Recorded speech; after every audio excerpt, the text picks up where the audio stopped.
नाम हार्दिक है और मैं गुजरात से हूँ। मैं भी अपनी पूरे परिवार में पहला कॉलेज जाने वाला लड़का हूँ और मैं गोली समाज से आता हूँ। तो मैंने अपनी बैचलर जो है वो आर्कियोलॉजी में की और फिर मास्टर्स के लिए मैं टेस्ट मुंबई पढ़ने के लिए गया।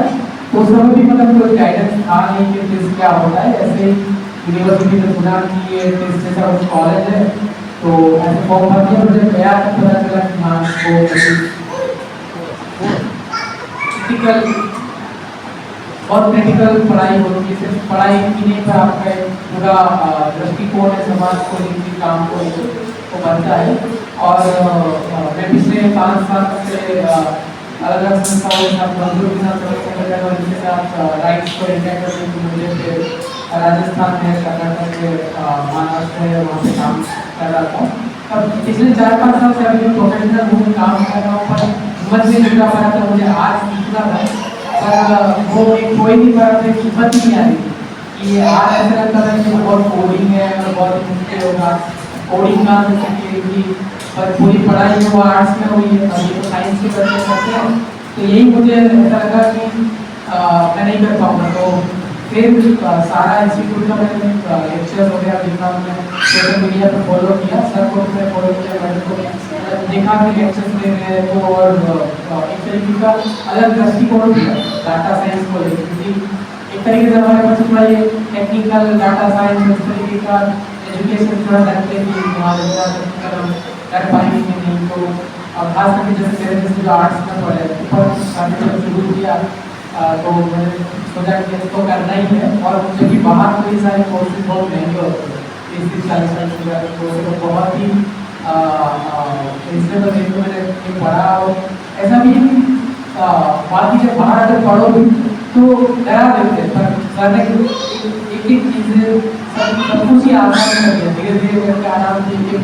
बेबी स्टेप लेके पूरा पढ़ाया। तो अब समझ भी आया, खुद से भी जो काम है उसमें सारे टूल्स को यूज़ कर सकते हैं, आर भी यूज़ कर सकते हैं, आज मेरे काम में यूज़ कर सकता हूँ। तो it was very fruitful 5 days for me. Thank you so much madam.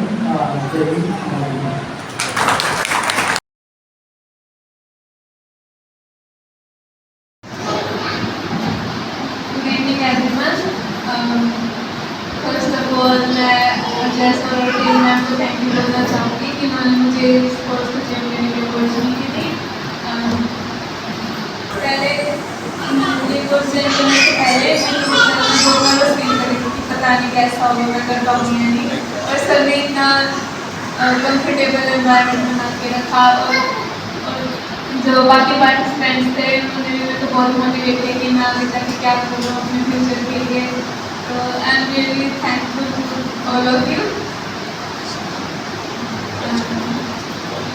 और एंड आई होप कि मैं आगे जाके और सेशंस अटेंड कर सकूँ और बहुत कुछ सीख सकूँ।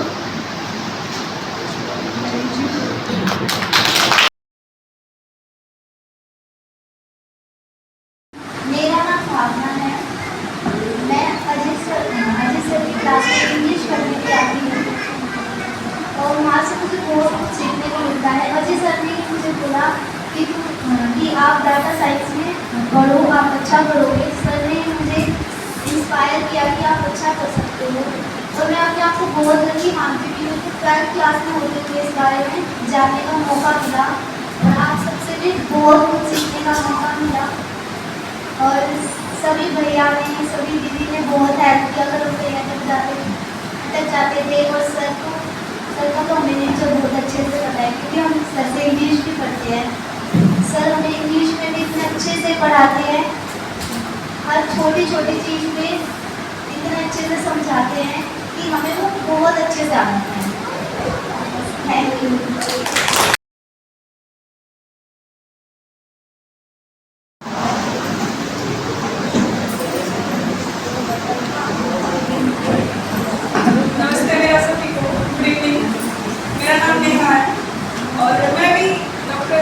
क्लास में इंग्लिश की क्लास लेते हैं। हमारे जो अजय सर हैं उनके पढ़ाने का तरीका कुछ ऐसा है कि हमें ना जल्दी समझ आ जाता है सारा, मतलब बहुत अच्छे से समझाते हैं। एक एक चीज़ ऐसा नहीं हम दोबारा बच्चे एक ही बार में अच्छे से समझ आ जाता है। और मुझे भी करो, बहुत अच्छा है, ज़्यादा नहीं है, 5 दिन का है, प्लीज़ करो आप, और आप अच्छा करोगे इसमें। सर ने हमें हर चीज़ में एनकरेज ही करा आगे कि भाई आप करो, आप पीछे मत रहो, क्यों खुद सोच रहे हो कि आप किसी बच्चे से पीछे रह जाओगे, नहीं आप करो और अच्छा करोगे, बेटर करोगे, जितना आप सोच सकते हो उससे भी अच्छा करोगे शायद, तो इस चीज़ में ज़रूर करो। और बहुत से बच्चे हैं जो ये सपोर्ट नहीं कर पा रहे हैं कंप्यूटर के लिए, इंग्लिश के लिए और डाटा साइंस के लिए, बट हमें इस चीज़ का मौका मिला कि सर हमें क्लास दे रहे हैं और हम बहुत अच्छा कर रहे हैं इसमें सर की वजह से, और मैम भी फुल सपोर्टिव है हमारी, तो दोनों हमें फुल सपोर्ट करते हैं इन चीज़ों के लिए कि आप करो बेटा, बहुत अच्छा करोगे। तो आई विश ये छोटा सा इंस्टीट्यूट एक दिन बहुत बड़ा इंस्टीट्यूट बनेगा, आई विश। तो थैंक यू।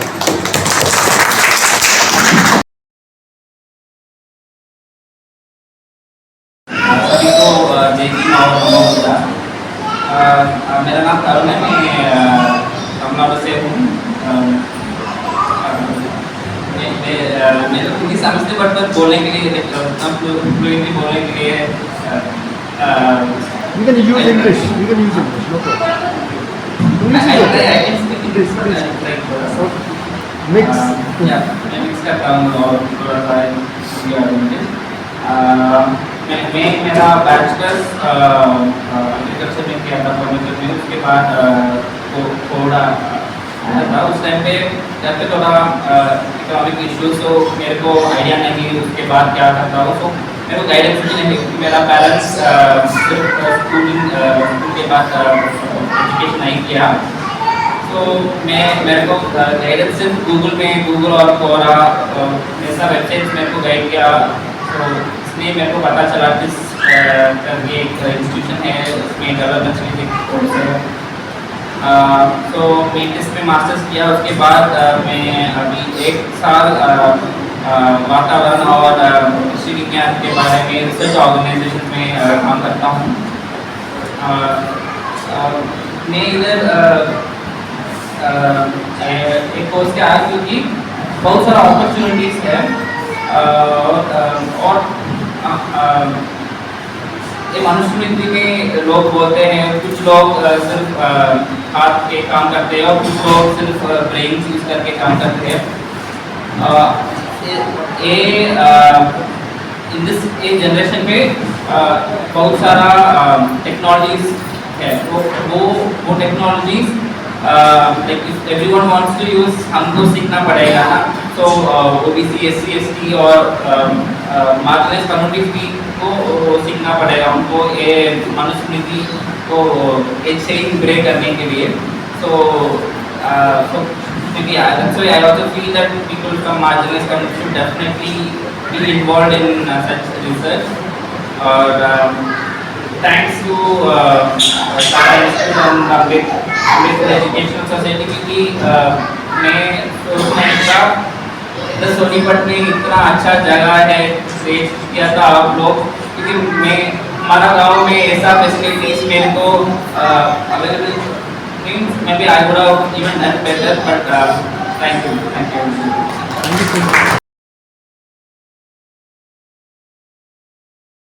जय हिंद टू ऑल ऑफ यू। मेरा नाम कोमल है, मैं हरियाणा से ही हूँ, कैथल डिस्ट्रिक्ट से, पुंडी के पास एक गांव है नैना गाँव।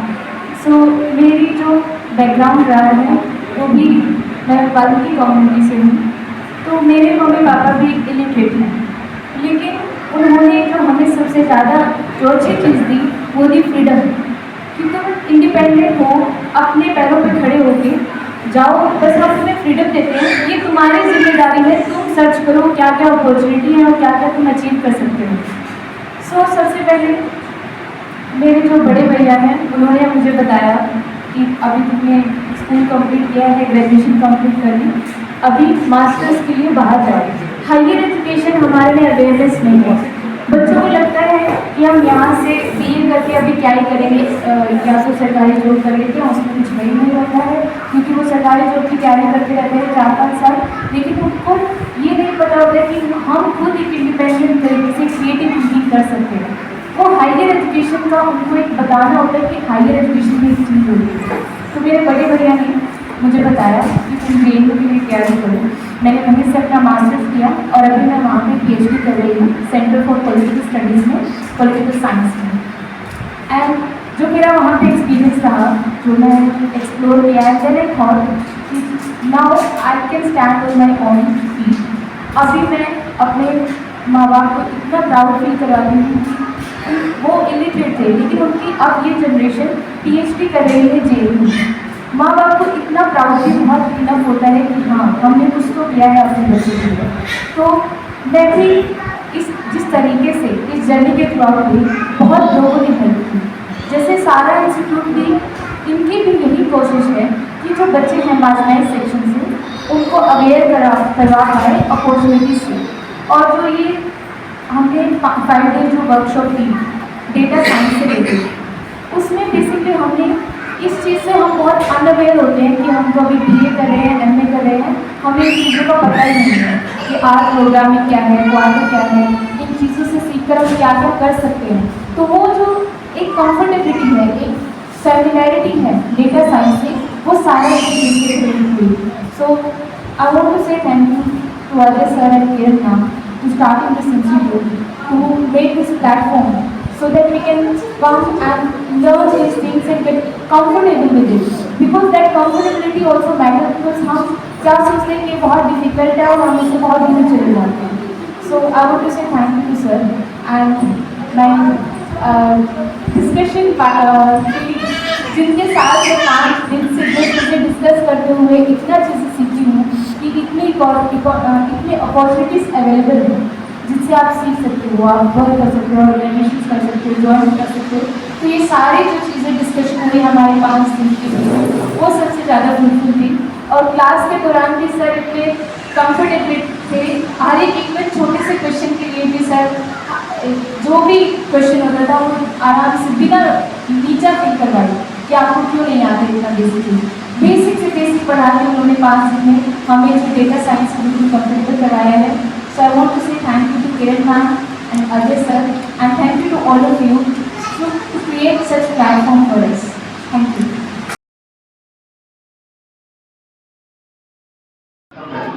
मैं बिहार का रहने वाला हूँ और यहाँ जामिया इस्लामिया से PhD कर रहा हूँ समाजशास्त्र।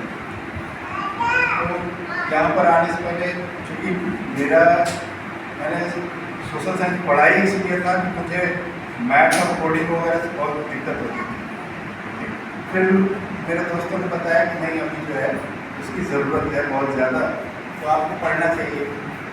तो मैं बहुत डर रहा था कि पता नहीं क्या पढ़ाएंगे, मुझे आएगा नहीं। तो जैसा होता है स्कूल में मास्टर लोग लेते हैं, जमीन कर लेते हैं, तो वैसा कुछ मिला नहीं मुझे जो मैं सोच के आया था कि सामने से कहीं जलालत झेलनी पड़ेगी। तो ऐसा कुछ हुआ नहीं, ठीक है।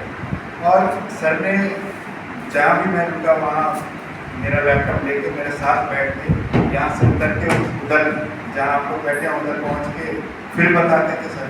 तो बहुत अच्छा लगा, बहुत कुछ सीखा और उम्मीद है आगे भी सीखूँगा। जहाँ तक ये तो हो गई हमारा अजय सर का जो भी इंटरेक्शन था उसके बारे में। बाकी सारा इंस्टीट्यूट के बारे में जो मैंने फील किया कि यहाँ पर भाटिया साहब हैं उनका कॉपरेशन, राजपाल साहब हैं उनका कॉपरेशन, किरण मैडम हैं, और सबसे ज़्यादा कि यहाँ पर अजय सर को खड़ा होने से पहले जो भी तैयारी करनी पड़ती है, ठीक है, तो उनकी फैमिली की तरफ से उनके फादर इन लॉ, उनकी मदर और जो लोग हैं उनका जो कॉन्ट्रीब्यूशन है वो उसको कंसीडर करना बहुत ज़रूरी है, उसको सराहना बहुत ज़रूरी है, क्योंकि उसके बिना जो है अजय सर यहाँ पे खड़े ही नहीं होगा। ठीक है, वो लाख अपना कोडिंग वोडिंग सीख लिए, लेकिन अगर वो नहीं होता तो वो हमको नहीं बता पाते, चाहे जो भी कर रहे होता। ठीक है, यहाँ पर कल्चर है, मैंने चाय वाय पीने निकलता था तो देखता था कि हर 100 मीटर पे या उससे कम पे एक जगह कोई हुक्का रखा हुआ है, वहाँ पे 10-15 लोग बैठे हुए हैं। तो क्या फर्क पड़ जाता अगर अजय सर वहाँ पर बैठे होते, एक 11वां आदमी और होता था। ठीक है, लेकिन ये हिम्मत और ये उनके फैमिली का कॉन्ट्रीब्यूशन की नहीं, उन्होंने डिसाइड किया कि नहीं, अपनी सोसाइटी, अपने समाज के लिए कुछ करना है और उसमें उन्होंने सपोर्ट किया।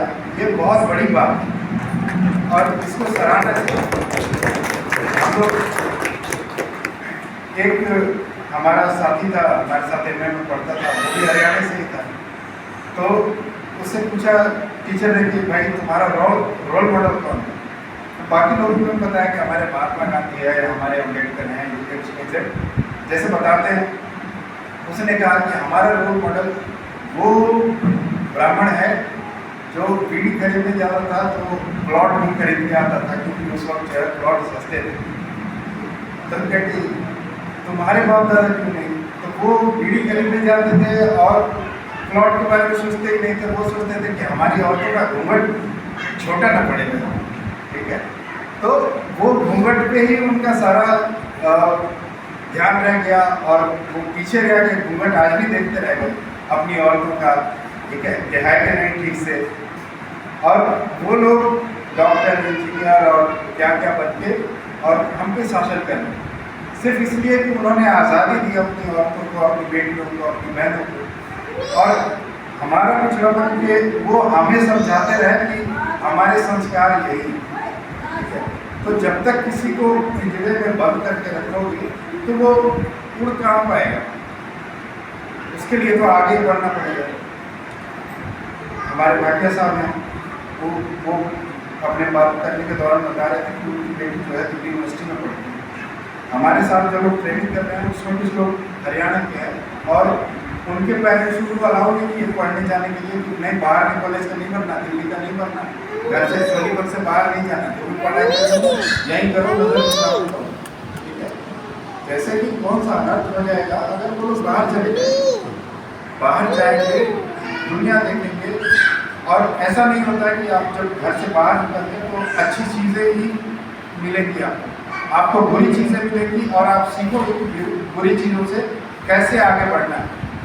मैं जब दिल्ली आया बिहार से तो मुझे पता ही नहीं था कि मुसलमानों को घर नहीं देते यहाँ पे, ठीक है। मैं अब तक 10-12 साल में जो भी मैं दिल्ली में बिताया, कम से कम 200 जगह मुझे मना किया होगा सिर्फ ये जान के कि मुसलमान है, इसको घर नहीं देना, ठीक है। तो अब मैं उससे लड़ूं कि भाई तुम मुझे क्यों नहीं घर दोगे, तो इसलिए तो नहीं मैं 1000 किलोमीटर लांग के यहाँ दिल्ली पहुँचा था। मैं जिस काम से पहुँचा था वो करना ज़्यादा ज़रूरी है ना, मेरे सुधारने से थोड़ी सुधरेगा वो, ठीक है। तो ये समझना कि आपको किसी को सुधारना नहीं है, किसी को सबक नहीं सिखाना, आपको अपना सबक सीखना है, वो भी आप परेशानी में जाएंगे तभी सीखेंगे। और बाबा साहब ने जो कहा कि शिक्षा वो शेरनी का दूध है, जो पिएगा वही दहाड़ेगा, जो पिएगा वही दहाड़ेगा। और लड़कियों खास करके आप लोग ध्यान रखना, ठीक है, कभी किसी से डरना नहीं, और जब तक बोलोगे नहीं सामने वाला सुनेगा नहीं, और उसको बैठा के समझाना, ठीक है, कि चाहे कुछ भी हो जाए, तुम्हारी बात माने न माने लेकिन अपनी बात पूरी कहना ज़रूर, समझ गए। और कभी डरना नहीं, ठीक है, कि लोग क्या कहेंगे, दुनिया क्या कहेगी, या हमारे समाज की बदनामी होगी। जिंदा रहोगे तो नाम होगा, बदनाम होगे या जो कुछ भी होगा। अगर लायक नहीं रहोगे तो कुचल दिए जाओगे, कहीं ना कहीं घर में बंद रहोगे, कुछ नहीं होगा, चूल्हा चौका के अलावा कुछ नहीं होगा। तो अब आपको ये सोचना है और समझना है कि आपको ज़िंदगी भर, आधी ज़िंदगी तो आपके यहाँ के खुद के बिता लिए, अब आधी ज़िंदगी गुलाम की तरह बितानी है या अपने हक में अपने बारे में सोचना है, ठीक है। तो इसलिए हमेशा ध्यान रखना कि अपने बारे में अपना सोचना बेहतर, और अपने गार्जियन को, पेरेंट्स को कन्विंस करना, उनको बताना कि ये मुझे करना है और यही मेरी बेहतरी है, ठीक है। ये ज़रूर ध्यान रखना। बाकी मैं उतना तो समझदार हूँ नहीं कि ज़्यादा कुछ बता सकूँ, जितना समझ में आया उतना बताया। धन्यवाद।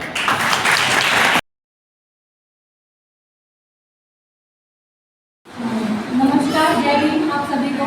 मेरा नाम डॉक्टर मधुबाला है और मैं चंबल में एक जगह है गांव, वहाँ से बिलोंग करती हूँ। हम लोग गडरिया कम्युनिटी होती है, भेड़ बकरी चराने वाली, उसी समुदाय से हूँ।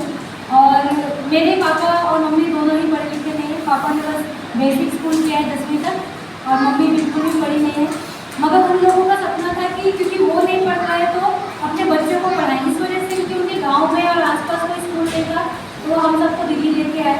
दिल्ली में मेरा बचपन एक जे कॉलोनी में बीता है, झुग्गी झोंपड़ी कॉलोनी होती है, और वहाँ के ही स्कूल में मैंने MCD स्कूल, म्यूनसिपल कॉर्पोरेशन के स्कूल में पढ़ाई थी, सरकारी होता है हिंदी मीडियम। पूरी पढ़ाई मेरी हिंदी मीडियम में हुई ग्रेजुएशन तक। ग्रेजुएशन में मैंने एंट्रेंस निकाला था BEd कोर्स का, बैचलर्स ऑफ एलिमेंट्री एजुकेशन, इसमें टीचर बनते हैं, क्योंकि पापा को लगता था कि वो सही कोर्स है लड़कियों के लिए और शादी में कोई दिक्कत नहीं आएगी, क्योंकि मैं कॉमर्स की स्टूडेंट थी और मैंने CPT एग्ज़ाम होता है CA करने के लिए, बिना कोचिंग के मैंने उसका एंट्रेंस निकाला था। लेकिन क्योंकि पैसे की कमी और समाज की जो लिमिटेशन होती थी लड़कियों को हम ऐसी जॉब नहीं करवाएंगे, वो कोर्स ना करवा के टीचिंग का अप्लाई किया। तो उस कोर्स को करने के बाद मेरी जॉब लग गई और केंद्रीय विद्यालय में, और साथ ही प्राइवेट में मैंने पढ़ाया 6 महीना। तो उसके आगे पढ़ने की अनुमति नहीं थी, क्योंकि समाज में लोगों को लगता है कि इस लड़कियों को ज़्यादा पढ़ेंगे तो हम पिछड़े समाज से बहुत ज़्यादा, हमारे बहुत तरह की दिक्कतें आती हैं। क्योंकि पहली चीज़ आएगी लड़कियों की शिक्षा में पैसा लगाना, कि हम कितना पैसा लगा सकते हैं लड़कियों की शिक्षा में, जो कि सर ने अभी इनिशिएटिव लिया है इस प्रोग्राम में कि लड़कियों को स्कॉलरशिप दिया। तो वो बहुत ही बढ़िया इनिशिएटिव है कि पेरेंट्स के ऊपर बर्डन है, क्योंकि कई बार ये सोचा जाता है कि हाँ क्यों लगाना, क्योंकि शादी के दहेज और बहुत सारी चीज़ें जो है जुगाड़नी पड़ती हैं। तो मेरी पढ़ाई में ये बहुत बड़ी चुनौती है, इसलिए मैं इसको बोल रही हूँ कि पैसा एक बहुत बड़ी चुनौती आती है लड़कियों की शिक्षा में। मैंने अपनी पूरी पढ़ाई ग्रेजुएशन के बाद से नौकरी कर करके पार्ट टाइम पूरी की, क्योंकि मुझे था कि मेरी पढ़ाई रुकनी नहीं चाहिए किसी भी वजह से, और शिक्षा ना रुके, बाकी चाहे कुछ भी करना पड़े। JNU में मैंने एडमिशन लिया, एंट्रेंस निकाला, बिना गैप के मैंने अपनी MA, MPhil और PhD पूरी की। और उस पूरी पढ़ाई का श्रेय बस इसी चीज़ है कि बाबा साहेब अम्बेडकर और हमारी सावित्रीबाई फुले जैसे लोग हैं जो हमें हर दिन रात मोटिवेट करते हैं कि हमें खुद भी पढ़ना है और अपने समाज को भी आगे लेके जाना है। तो जब मेरी पढ़ाई पूरी हुई थी, पैसे की कमी थी, तो मुझे खुद से ये एहसास हुआ कि मेरे कम्युनिटी के ही बच्चे आगे नहीं जा रहे हैं। तब मैंने कोचिंग स्टार्ट किया था BEd कोर्स पढ़ाने के लिए, क्योंकि उसमें बच्चे एंट्रेंस नहीं निकलवा पाते थे। तो जैसे कि सर ने अभी किया है ये कम बजट में और बिल्कुल स्कॉलरशिप देके, उसकी फ़ीस बाहर कोचिंग की 30,000 रुपये लगती थी। मैंने मात्र 4-5 हज़ार रुपये में 2 महीना बच्चों को तैयारी करवा कर उनका एडमिशन करवाया था DU के कॉलेज में, और उससे मैंने जो पैसा किया उससे मेरी MA की पढ़ाई पूरी हुई, और फिर JRF स्कॉलरशिप निकल गई, 2 महीने के पैसे आने लगे। तो ये बहुत इंपॉर्टेंट है यूनिवर्सिटी की बात करना, कि हम बिना पैसे की पढ़ाई कर सकते हैं, और यूनिवर्सिटी में बहुत सारी सुविधाएं होती हैं जिससे कि आपके बच्चे को कोई कमी नहीं होगी। दूसरी चीज़ जो जतिन ने हमें बोली कि सिर्फ पैसे से नहीं होगा, आपके पास एक समुदाय, एक अपना समाज होना चाहिए जो आपको मदद करे बच्चों को। उसी लिए सर ने जो इनिशिएटिव लिया है कि हम जैसे बच्चों के लिए कि जैसे मैंने PhD पूरी कर ली, लेकिन मुझे अभी भी कंप्यूटर नहीं आ रहा है। कंप्यूटर आता है तो जो ये नई टेक्नोलॉजी आ रही है, डेटा साइंस, जो अब सर 12वीं के बच्चों को सिखा रहे थे, कि आगे उनके करियर को मतलब इतना बूस्ट मिलेगा कि वो जैसे ही ये कोर्स करेंगे उसके आगे उनके लिए जॉब की लाइन लग जाएगी, क्योंकि हर जगह पर आप ये कोडिंग, R, पाइथन यही मांगते हैं। तो हमें भी अपने आप को सिखाना, चाहे हमने पढ़ाई पूरी कर ली है या कोई नया है। तो आप सबसे यही है कि अपने बच्चों को या लड़कियों की पढ़ाई को कभी रोके नहीं, क्योंकि एक बार वो अपने पैरों पर खड़ी हो गई तो उसके बाद फिर आपके भी सहारे की उसको जरूरत नहीं होगी। जैसे कि मेरी पूरे कम्युनिटी में अकेली मैं हूँ जो PhD है, और आज मैं दिल्ली की 30 बड़े यूनिवर्सिटी में पढ़ा चुकी हूँ। दिल्ली विश्वविद्यालय में, अम्बेडकर यूनिवर्सिटी में भी पढ़ा रही हूँ। उससे पहले मैंने बेनेट यूनिवर्सिटी में पढ़ाया है, जो कि प्राइवेट है, टाइम्स ऑफ इंडिया ग्रुप्स की है, और वहाँ पर पढ़ने वाले जो बच्चे हैं, जैसे कि मैं MCD से पढ़ी थी, मगर वहाँ पर सब कॉन्वेंट के बच्चे आते हैं, उनको मैं पढ़ाती हूँ। तो वही कि सर के साथ आप सब साथ बनाए रखें, मैम, सर, और यहाँ पर जितने लोगों ने हमें सपोर्ट किया, हर एक की कहानी में आपको ये मिलेगा कि सब हम एक ही तरह से उठे हैं, तो हमें आगे बढ़ना है।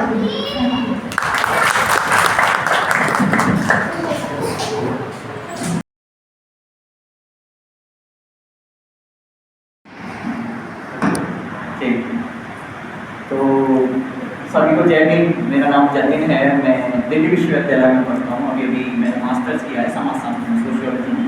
उसके पहले मैंने एंथ्रोपोलॉजी पढ़ा। शायद अगर आप लोग नहीं जानते तो एंथ्रोपोलॉजी संस्कृति के विज्ञान को एंथ्रोपोलॉजी कहते हैं, नृविज्ञान को। तो एंथ्रोपोलॉजी में पढ़ के फिर मैंने समाजशास्त्र में किया, दोनों ही सब्जेक्ट्स हैं। बाबा साहब को जब मैंने पढ़ा तो उनको पता लगा कि ये 2 सब्जेक्ट उनको काफ़ी प्रिय थे, उन्होंने इनमें पढ़ाई की, तो मैंने भी वहीं से प्रेरणा लेकर इन 2 सब्जेक्ट को मैं आगे पढ़ने की कोशिश की। एक जो समस्या हमारे बच्चों को सबसे ज़्यादा आती है वो होती है कि हमें जानकारी नहीं होती चीज़ों के बारे में, इन्फॉर्मेशन नहीं होती कि ये प्रोग्राम है इस यूनिवर्सिटी में होता है, या फिर ये सारे कोर्सेज हैं, इन कोर्सेज को हमें पढ़ना चाहिए, क्योंकि हमें अभी भी वही कोर्सेज आते हैं और वो कोर्सेज की भी ज्ञान कहाँ से मिल रहा है। जैसे बाबा साहब ने लॉ कर लिया तो जो थोड़ा बहुत क्रांतिकारी होता है वो लॉ पढ़ने लगता है, LLB करता है, थोड़ा बहुत और कोई होता है तो सरकारी नौकरी के उसमें चले जाते हैं। लेकिन जैसा अभी हमें समय चल रहा है उसमें एक तो सरकारी नौकरी बची नहीं है, सरकारें हमारा साथ नहीं देती, तो लोग जो इवन जो कुछ हमारे भी लोग हैं या फिर कुछ पार्टियाँ वो हमारा कुर्ता खींचती हैं। अगर आप ऊपर कहीं जाओगे कुछ नया काम करोगे तो आपका कुर्ते खींचने वाले लोग मिलेंगे। तो उस समय जैसे हमारे बच्चों को भी नहीं पता होता है कि कौन सा कोर्स हमारे लिए बेस्ट है, कौन सा कोर्स हमें करना चाहिए सही समय पे। तो ऐसे ही जैसे सर जो काम कर रहे हैं, मैं जो मिलकर जो काम कर रही है डेटा साइंस के ऊपर, क्योंकि हमें टेक्नोलॉजी के बारे में नहीं पता।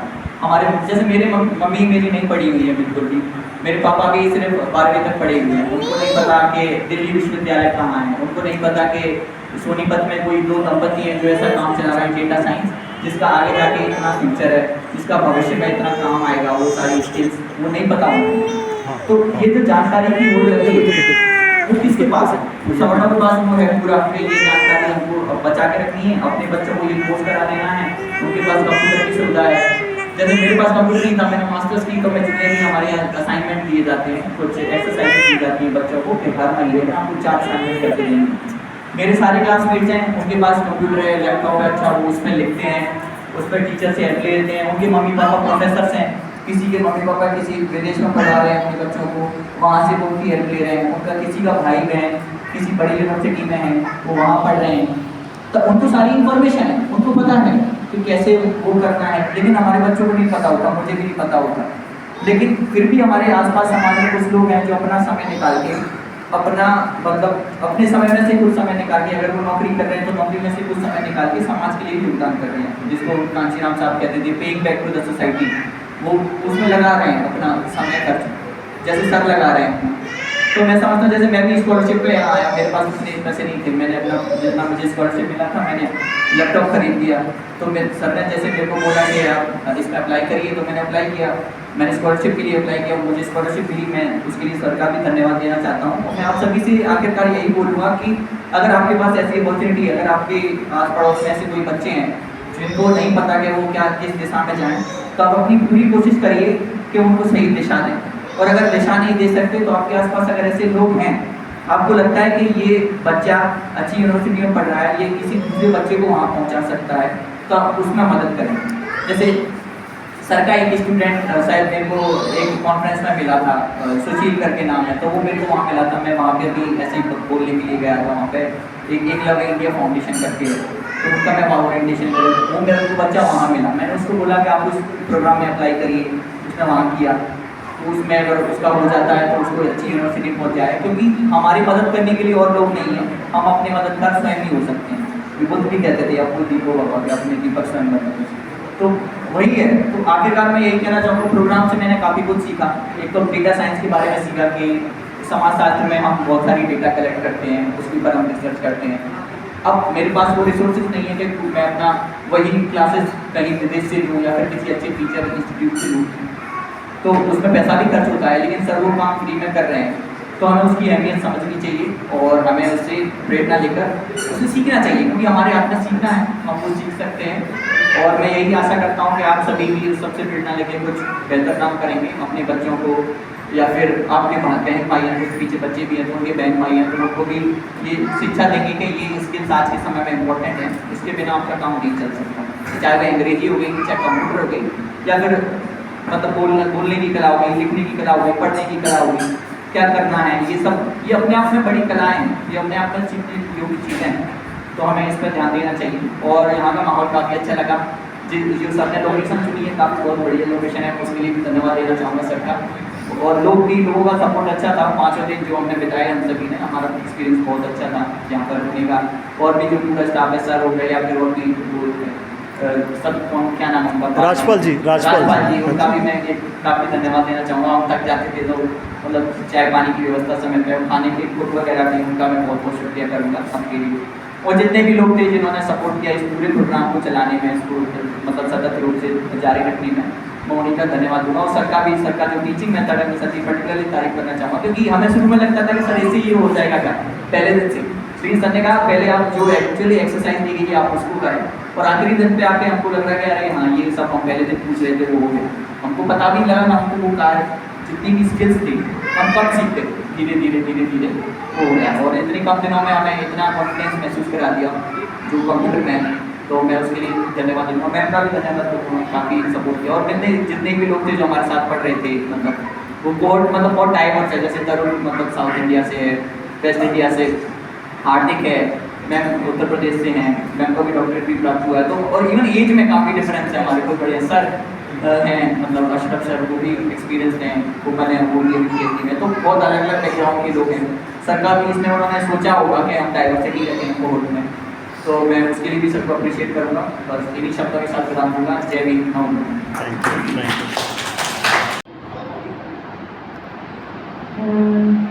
नाउ जिन्होंने हमें सबसे ज़्यादा सपोर्ट किया है the Ambedkar education society Sonipat, मैं उनका बहुत बहुत धन्यवाद करना चाहूँगी। उनका भी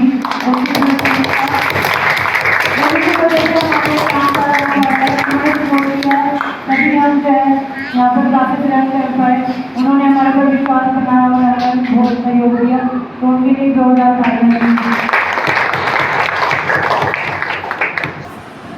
अभी जो है जो प्रेसिडेंट है अंकल जी सत्यनारायण पाटिल अंकल जी, मैं आपको बुलाऊंगी। तो आप जो भी है लेकिन जो भी टीम मेंबर है प्लीज़ आप भी अपना बच्चों को मोटिवेट कीजिए कि वो आगे भी कोर्सेज को अटेंड करें, तो प्लीज़ आप आइए। और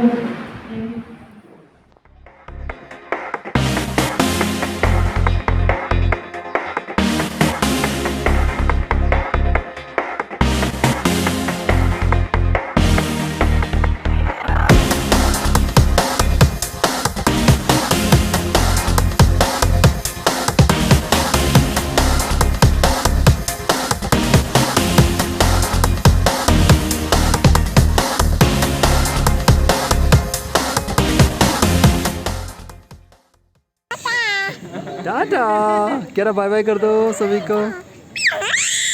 नहीं हमें नहीं जाना, हम अपनी गाड़ी में जाएंगे, हम अपनी गाड़ी में जाएंगे। Bye bye bye bye Jatin, bye Komal. Yes yes yes, हाँ हम दूसरी गाड़ी में जाएंगे। Bye Madhu ji, bye doctor Madhu, bye कर दो सबको। चलो bye Tarun, bye Hardik. Yes bye bye bye. बाहर मौसम अच्छा है, देखिए बाहर अच्छी हवा चल रही है। बाहर अच्छी अभी चली है तो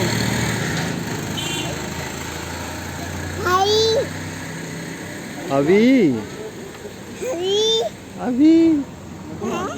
ये